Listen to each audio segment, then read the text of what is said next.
እኛ መድኃኒት ስንሰራ ጥንቁልና ነው፣ እነሱ ሲያመርጡት ፋርማሲ ነው። እኛ ልብስ ስንሰራ ሽመና ነው፣ እነሱ ሰሩት ቴክስታይል ነው። አይደለም ወይ? እኛ ብረት አዘጋጅተን ቀጥቅጠን መስቀል ስናዘጋጅ ቀጥቃጭነት ነው፣ እነሱ ሰሩት ደግሞ ብረታ ብረት ኢንጂነሪንግ ነው፣ አውቶ ሜካኒክ ነው። አይደለ? የኛ ሊቃውንት ቆዳ ፍቀው አዘጋጅተው ብር ቀርጸው ብራና ዳምጸው መጽሐፍ ጽፈው ሲያዘጋጁ ይሄ ቆዳ ፋቂነት ነው። እነሱ ደግሞ ሲሰሩት ደግሞ የቆዳ ውጤት ፋብሪካ ነው። እና እንዲሁን አልሞትንም። ታሪክ እንድታውቁ እንፈልጋለን። በነገራችን ላይ የማያውቅ ሰው ለምንም አይጠቅመንም። ወደፊት መንጋ ነው የሚሆነው። አባቶቼ እናቶቼ ምናምን ቢል ምንም ጉዳዩ ምንጩ ታውቋል። በነገራችን ላይ ፋርስ ባቢሎን ናቡከደነጾር ኢየሩሳሌምን መጥተው ወረው ማርከው ሲሄዱ የኢትዮጵያው ንጉስ አይሹር በዘመኑ የነበረው ለኤርምያስ ላከለት። መጥቼ እስራኤልን ላድን፣ እንደ ቀድሞ ወሪቱን እንመልስ፣ እንደ ቀድሞ መስዋዕቱን አምልኮቱን ሁሉ ይመለስ፣ ቤተ መቅደሱን እናንጽ፣ ልምጣ ሆይ አለው። አየህ፣ ልምጣ ሆይ ከባቢሎን ላውጣችሁ ሆይ። ይሄንን ቃል ነው እንዲያውም ኤርምያስ የመለሰል። ተው 70 ዓመት ትቆያላችሁ ብሎናል አለው። እንዲያውም አጼ አፊላስ ርዕዮ እግዚአብሔር የሚባለው እኛ ኢትዮጵያውያን ዓለምን የመውረድ ፈቃድ የለንም እንጂ ቢኖረን ኑሮ ባቢሎንን የመውረድ አቅም ነበረን። ስለዚህ ስለማንፈልግ ባቢሎናውያን እግዚአብሔርን ሊያመሰግኑ ይገባል ብሎ ላከለት። በጣም ብዙ ታሪክ አለ። ይሄን ልተዋችሁ።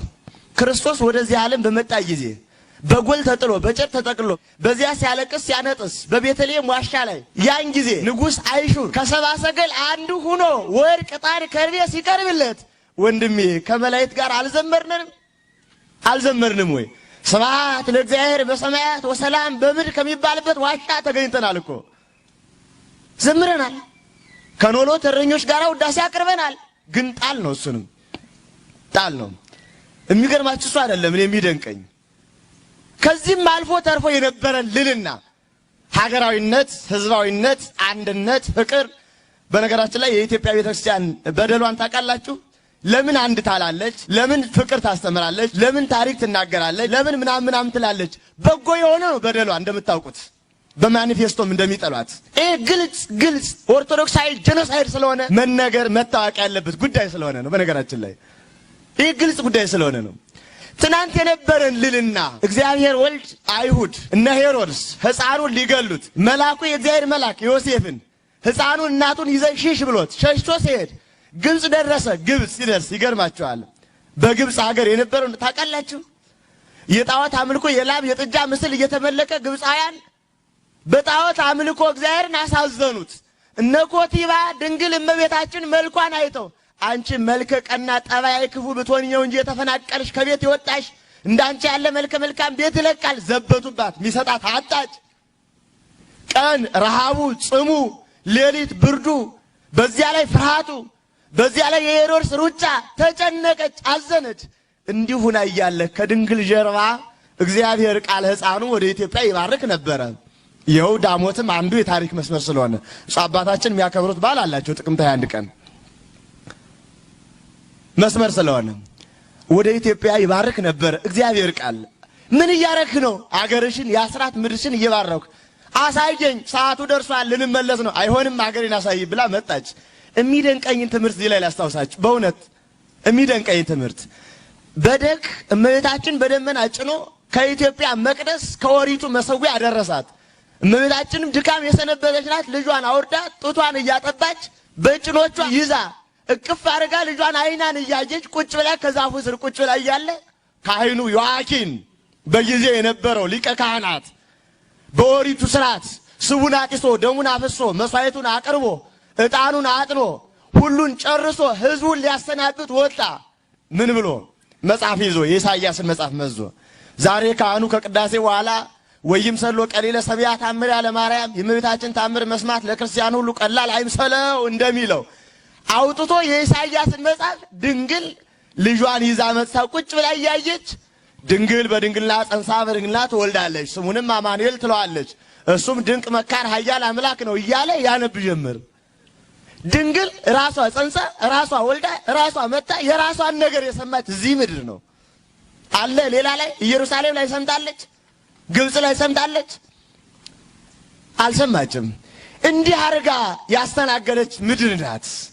አምልኮቷ የቀና ምግባሯ የጸና ወዳ ፈቅዳ ክርስትናን የተቀበለች ባኮስ ወይም አቤላክ በተባለው በእውነት ሐዋርያት ዓለምን ዙሮ ለማስተማር ሳይወጡ የሐዋርያት ሥራ ምዕራፍ 8 ላይ እንመልከት ቁጥር 25 ጀምሮ ሳይወጡ ወዳ ፈቅዳ ያስተማረች። ይሄን ልተው በእውነት ሊቃውንቱ የዘመኑ ሊቃውንት ሀገራችን ኢትዮጵያ ሁለንተናዋ ኋላ ቀር፣ ስርዓቷ ኋላ ቀር፣ ታሪኳ ኋላ ቀር ትናንት ከነበረን የተሻለ እንዳላመጣችሁ ይታወቃልና ላስታውሳችሁ።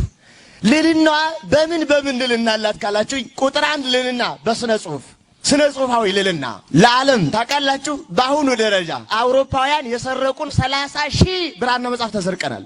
እስካሁን በተጠናው ጥናት 30,000 ውጭ ላይ በየላይብረሪዎች ያለ የኢትዮጵያ የብራና መጽሐፍ 30,000 ለምን ሰረቁን? ማንጠቅም ከሆነ ኋላ ቀር ከሆነ አቅም ከሌለ ማይጠቅም ማያሳድግ ከሆነ ፍልስፍና ዕውቀት ከሌለው ለምን በብላክ ማርኬት ያጓጉዙታል? እውነት ትናንት በስነ ጽሁፍ በነገራችን ላይ በደንብ እንድታወሩ ፈልገው እንድታስቡ ፈልገው እንግዲህ የኢትዮጵያ ኦርቶዶክስ ተዋሕዶ ክርስቲያን እንደ አንድ ማሳያ ደቡብ አፍሪካ ነው። ማሳያዋ ደቡብ አፍሪካ ታሪካቸውን ፍለጋ ጀመሩ። ሲፈልጉ ታሪክ የላቸው እንዴ አፍሪካ ውስጥ ይገኙን ብለው ፍለጋ ጀመሩ።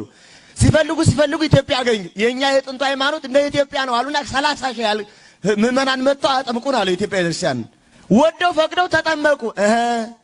እኒህ አፍሪካውያን ነገ ኢትዮጵያ ቤተክርስቲያን ከቀጠለች የጥንት ታሪካችን ይሄ ነው እያሉ ሊመለሱ አይደለም ወይ? እንዴት አድርገን ያንን የጥንቱን እናጥፋው የሚል ምክር ተመከረ። ታውቃላችሁ በአሁኑ ደረጃ 41 የውጭ ተቋማት የኢትዮጵያ ቤተክርስቲያን ላይ ጥናት ይሰራሉ። ግዕዝ ላይ ኬንያ ላይ አይሰሩም፣ ጅቡቲ ላይ አይሰሩም፣ ሶማሌ ላይ አይሰሩም፣ ምናምን ላይ አይሰሩም። የኢትዮጵያ ቤተክርስቲያን ግን ይሰራል። ለምን? እኛ እንዳንሰራው ኋላ ቀር ነው። እኛ ማዶ እንሄዳለን። በቃ ፓተንት ራይት ምናምን እያለ እዚያ ላይ እንጮሃለን። ውስጥ ያለውን እንጠላለን። ትናንት የነበረን ስለናቅ ነው። እኛ መድኃኒት ስንሰራ ጥንቁልና ነው፣ እነሱ ሲያመርጡት ፋርማሲ ነው። እኛ ልብስ ስንሰራ ሽመና ነው፣ እነሱ ሰሩት ቴክስታይል ነው።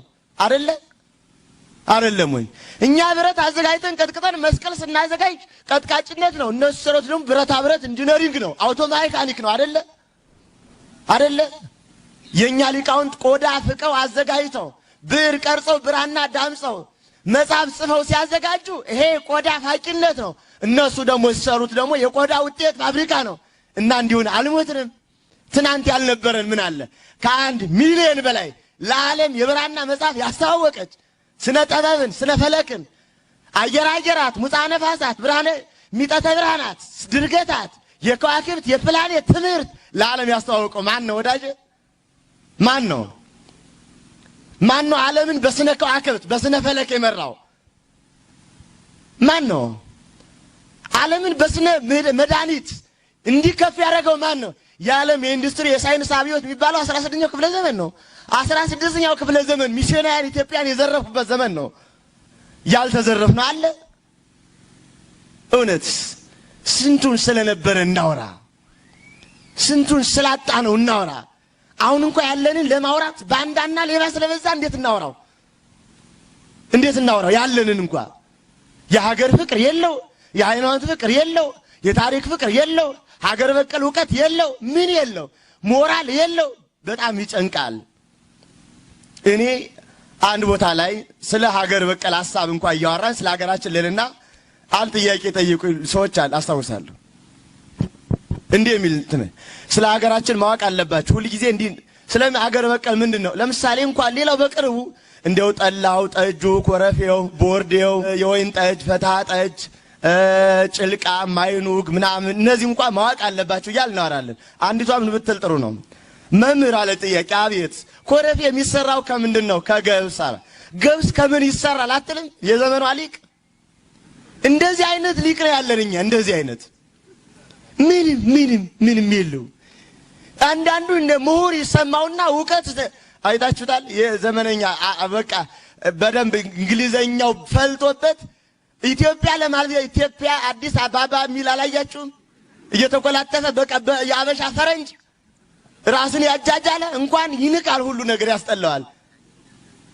እና በዚህ መካከል ተሰልዋል እኮ እውነት። በነገራችን ላይ ለከተማ ሰው ይሄን ማውራት አይጠበቅብን። ለገጠር ህዝባችን ላልተበረዘው ኦሪጂናሉ ሀገር፣ ሃይማኖት፣ ታሪክ ላለው ብናወራው ደስ ይለኛል። ከተሜ የለውም፣ ሞራል የለው፣ አይጨነቅ።